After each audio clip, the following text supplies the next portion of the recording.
All right, this next video is talking about simplifying functions with horizontal stretches and compressions. If you watched the other videos, I talked about how to simplify them if they had a a reflection across the y-axis. For example, y equals, in parentheses, negative x squared. We talked about, we can simplify this again, because if you see parentheses, what you should automatically think is, can I simplify this problem? So here I have, in parentheses, negative x squared. So what I'm going to do is, well, I'm going to square it. Again, when something is squared, it means you're going to take whatever's in the parentheses, or whatever's being squared, you're going to take it times itself twice. So negative x times negative x, which is just a negative times a negative, are positives, and x times x is x squared.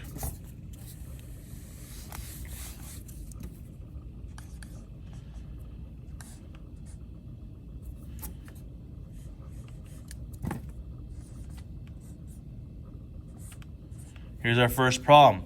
Y equals 9x squared. What I want you guys to do right now is take the time and ask yourself, is this a horizontal stretch or horizontal compression? I want you guys to think about it. But here's what's going to happen. We're going to simplify it because, again, it's 9x in parentheses squared. That means I'm taking 9x times 9x for a final answer of 81. X squared. What we had here was a horizontal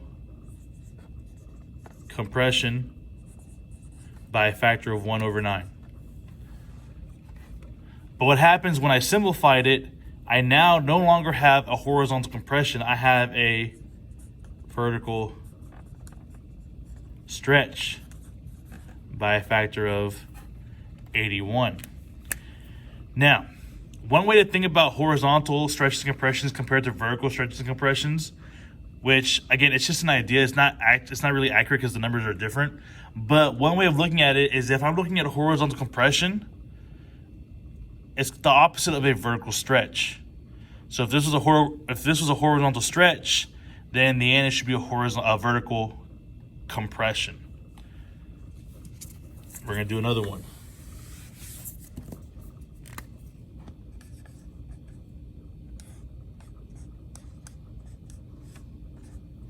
Here we have y equals 1/4 x squared. Again, take this time to determine what transformation is happening in here. It's obviously going to be a horizontal stretch or compression. It's one of those two.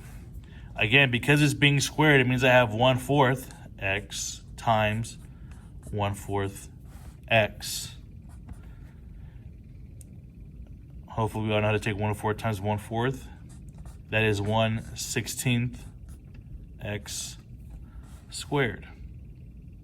So up here, in parentheses, even though it was a fraction, 1/4, this one was a horizontal stretch by a factor of 4. But when I simplified it, it now became a vertical compression by 1/16. Horizontal stretch, vertical compression.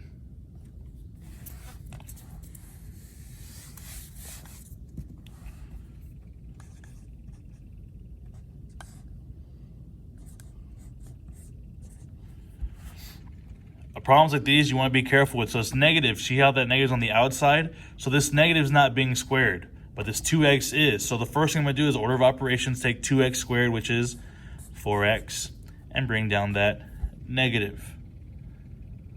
So here it was a horizontal compression by 1/2, and then a reflection across the x-axis.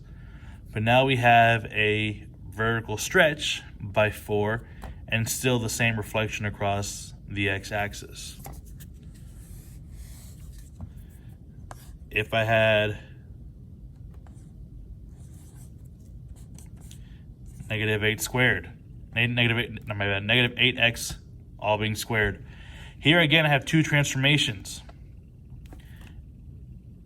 I have again, because it's a whole number into the parentheses, it's actually going to be a horizontal compression by 1/8, and then a reflection across the y-axis.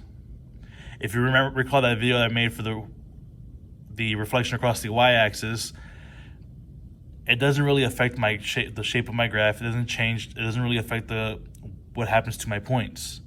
The points kind of flip-flop in a way. So if you remember, for example, this was my parabola. I'm going to make just one up, sorry.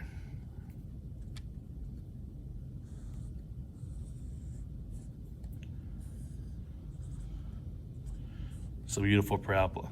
A reflection across the y-axis means I'm taking this point and reflecting it over this line. So this line is this point is 2 units from the y-axis, which means when I reflect it over, it's still going to be 2 units across. So 2 comma 4 just becomes negative 2 comma 4. And then negative 2 comma 4 becomes 2 comma 4. So the reflection doesn't really change much.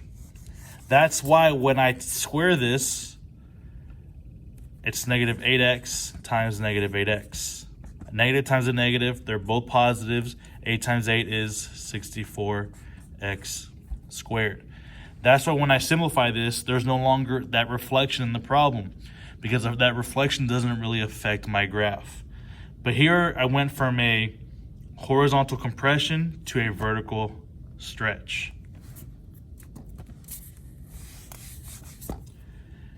Now, as of right now, a problem like this, we are not going to simplify for right now. Also notice that this problem doesn't have a horizontal stretch or compression, but if it did, like this, all I would ask for you in this problem is to determine what are the transformations. We would not simplify this problem because we need to keep this problem like this in this form. But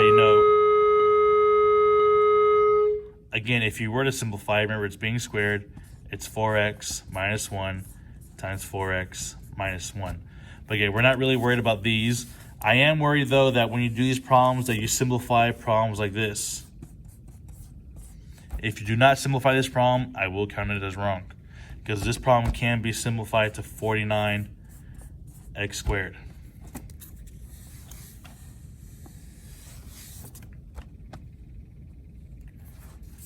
Again, if you have any questions, please let me know. Please email me.